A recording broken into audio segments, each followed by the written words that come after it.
104, the local station, the official Jaguar station.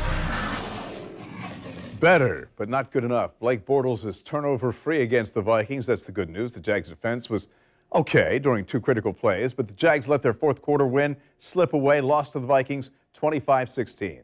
It's tough. I feel for all those guys in the locker room to come out.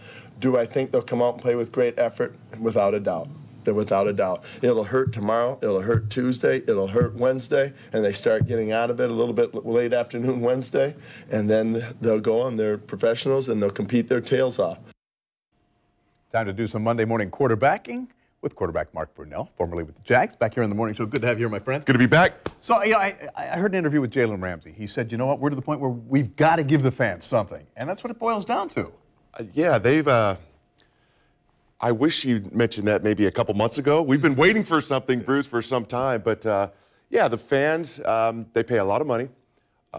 They want to see their football team win games. And it's been bad, Bruce. We're not playing good football. We haven't in some time. Things need to change. Hopefully that happens sooner rather than later. Give me the good, the bad, the ugly, from the special teams to defense to... Yes, the ugly was penalties. The ugly was poor special teams play. Our defense did okay. Those two goal line stands at the end of the second quarter and in the fourth quarter, those were impressive. Offensively, no turnovers, Bruce. That was good. Blake Bortles made good decisions. He was careful with the ball. He didn't lose the game, Bruce. Now, he didn't go win the game for the Jaguars, but he played a better game than we've seen in a couple months. There was some good, there was some bad, but anytime you lose, especially in December, there's not a lot to get excited about. But, hey, we're 2-11.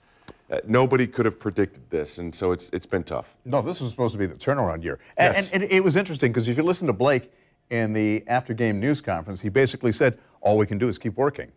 It's hard, right? Because obviously what we're doing is not working, and it's hard to believe in kind of, I guess, our routine because there's no positive results. But there's nothing you can do besides continuing to work.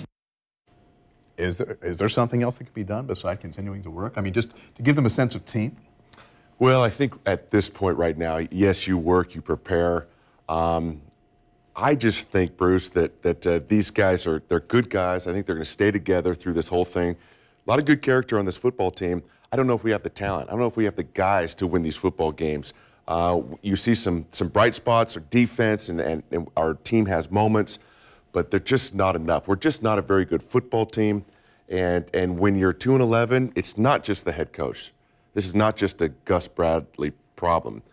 This is about the players as well. And so it's been unfortunate, but it's more than just going to work. You've got to make the plays on game day, and we're not making them. I hear you saying we're missing what I call to my kids the it factor. The it factor. That makes them successful. And, I want to turn back the clock because when you look back to the time when you were on the field with Jimmy Smith, who was inducted into the Pride of the Jaguars yesterday, the it factor was there. In fact, you made it a point to say in your column, I wouldn't have been the quarterback I was, as successful as I was, if it wasn't for Jimmy and other members of the team. There's no question. And Jimmy was a guy that made an okay quarterback pretty good. He was that type of player. Oh, don't be so humble. That type of player that really allowed the other guys around him to just be better, to play better. He was a great leader. He was a great teammate, hardworking. He was a professional.